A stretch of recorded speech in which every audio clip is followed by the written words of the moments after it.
네, 비가 많이 오고 있습니다. 여러분 오늘 특별히 안전 주의하시기 바라겠습니다. 비 피해 없도록 각별히 유의하시기 바랍니다.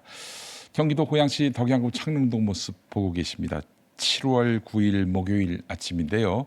현재 24도의 기온도 보이고 있습니다. 낮 최고 28도가 되겠습니다. 오늘 비 오고 흐린 날씨 예보됐는데요. 중북부에 이어서 호남 지방에도 강한 비가 내리기 시작했습니다. 해상에서 강한 비구름이 유입되고 있기 때문인데요. 전남 광주와 전주 등 곳곳에 빗줄기가 굵어지면서 호우특보가 확대했고 임실에는 호우경보가 내려졌습니다. 자, 오늘 체포방해 혐의로 1심에서 징역 5년을 선고받고 2심에서 징역 7년으로 형량이 늘어난 윤석열. 체포영장 집행 1년 반 만인 오늘 대법원 상고심 선고가 나옵니다. 만약 상고가 기각된다면, 그러니까 2심을 그대로 인용한다면 12.3 비상계엄 정점에 대해 처음 나오는 확정 판결이 됩니다. 그 반대의 경우는 뭐냐? 너무 형량이 많다. 또는 형량이 이 정도 갖고는 안 된다라는 취지로 이제 파기 환송되는 경우입니다. 2심으로 돌아가는 거죠. 자, 그대로 2심이 인용된다면 체포방해 혐의에 한해서 7년형이 확정되는 것입니다. 자, 오늘 아침 신문 기사 살펴보도록 하겠습니다. 개정정보통신망법 이른바 77법 시행 첫날 김어준 씨가 유튜브에 신고됐습니다.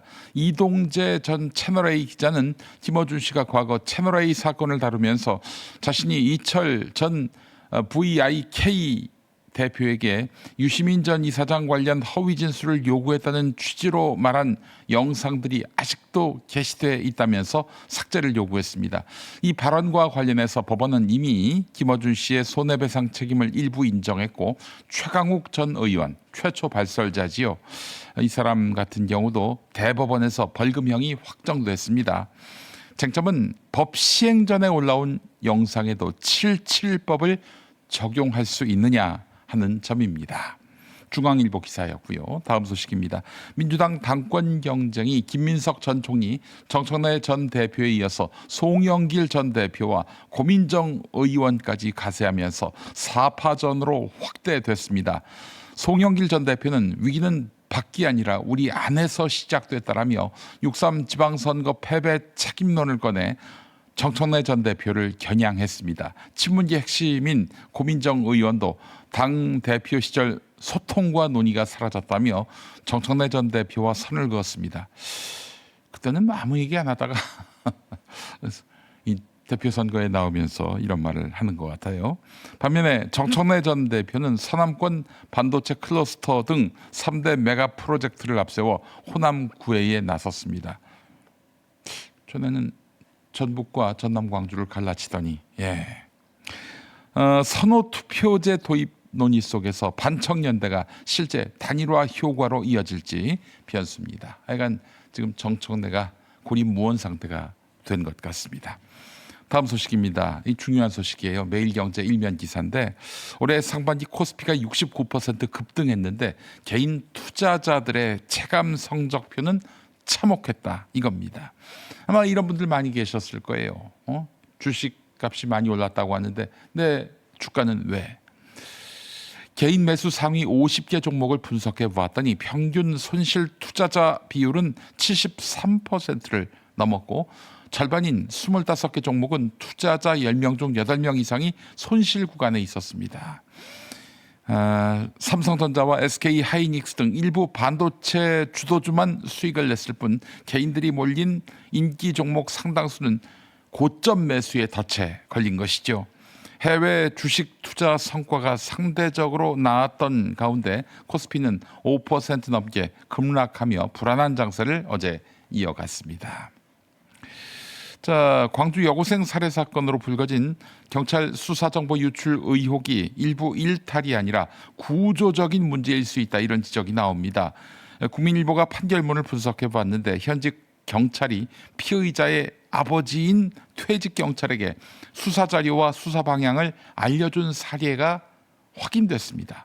또 검찰의 재수사 요청이 들어오니까 경찰이 피의자에게 내용을 흘리고 검찰 의견에 반박하는 의견서를 내도록 사실상 공모한 사례도 있었습니다. 부산에서는 경찰관들이 퇴직 경찰이 있는 법무법인의 수사기밀과 사건 처리 계획을 누설해서 피의자들이 증거를 인멸한 정황도 드러났습니다. 와, 이런 경찰을 그냥 100% 믿어주자. 이거죠. 보안수사권 폐지하자는 사람들의 논리는. 전문가들은 지역경찰의 연줄 문화와 내부 통제 한계를 지적하며 경찰 수사권이 커진 만큼 검찰 보안 수사권 등 외부 견제 장치가 필요하다고 강조했습니다. 이 내용 잠시 후에 정구승 변호사와 함께 이야기 나누도록 하겠습니다. TV뉴스는 어떤 이슈 다루고 있을까요? TV뉴스 리뷰 함께하죠. 공정성 논란에 한 달 미뤄 진행된 55대 축구협회장 선거. 당시 선거인단은 모두 192명, 축구심판 A씨도 그중 한 명이었습니다. 투표 닷새 전 A씨는 전화 한 통을 받았습니다. 혹시 저 알아요? 나한테 표 받았나? 예, 맞습니다. 그럼 내가 편하게 이번에 선거 표 나왔지? 예. 정몽규 회장 밀어줘. 기업을 운영하시는 분이 또 협회를 운영해야만 돈이 돌아가고. B씨는 축구협회에서 A씨와 같은 심판들을 평가할 권한이 있는 심판평가관이었습니다. 급이잖아. 승급할 때 안 됐어 아직? 직장이랑 같이 병행하고 있어서. 평일에는 안 해고 네. 주말에만은 승급도 좀 따놓고 선거 때 좀 잘 좀 부탁하고. 예, 알겠습니다. 이후 거듭된 B씨의 요청 끝에 투표 전날에는 직접 만나기도 했습니다. 너 같은 경우는 혈액 앵립이나 뭐 페이 포도까지라도 한번 해볼 수 있는 거지. 하고 싶다고 뭐 도와주시네. 지난해 1월 서울 한남동 관저에서 차벽과 인간띠로 공수처와 경찰을 가로막은 대통령 경호처. 12.3 내란의 우두머리 혐의를 받는 윤석열 전 대통령에 대한 체포영장 집행은 5시간 반 만에 실패로 돌아갔습니다. 결국 1,000명이 넘는 경찰을 투입한 뒤에야 윤 전 대통령은 관저에서 체포됐습니다. 자신을 보호하기 위해 경호처 직원들을 사병처럼 동원한 사건.